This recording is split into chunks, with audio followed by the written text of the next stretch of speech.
Monsieur et Madame Amour. Il était une fois une émotion qui, d'une langue à une autre, changeait de sexe. Tantôt elle était au masculin et tantôt au féminin. Symbolisant la tendresse, la sérénité, la satisfaction, elle permettait une haute vibration, celle qui transcend sans tenir compte du masculin ou du féminin. La volupté de la relation, l'ouverture vers la passion, vers la puissance qui s'ensuit, nourrit le féminin et le masculin. La jouissance qui est le socle de la joie, de l'inspiration, de l'intimité, harmonise en ouvrant vers la gratitude.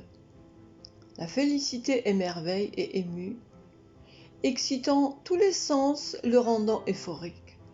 Les désirs du masculin et féminin deviennent le même, captivant, en confiance, créatif et curieux, qui rend belle, beau, ce qui se rapproche pour en faire une amour.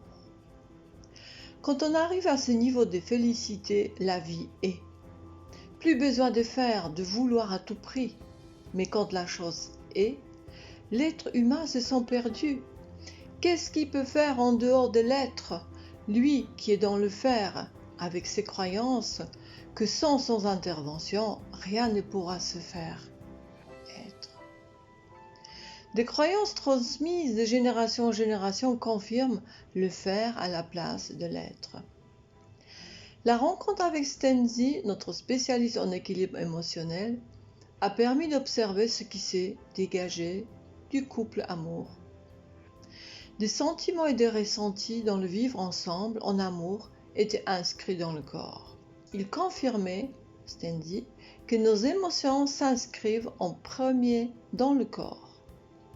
Une félicité permettait au corps une respiration fluide. Une confiance en soi et en l'autre permettait d'avoir un corps harmonieux, beau, à l'image de ce que nous sommes en dedans, beau et en harmonie. La créativité, soutenue par le respect et l'admiration de l'un et de l'autre, permettait de transcender encore et encore ce qui sommeille en nous pour le bien-être de l'entourage.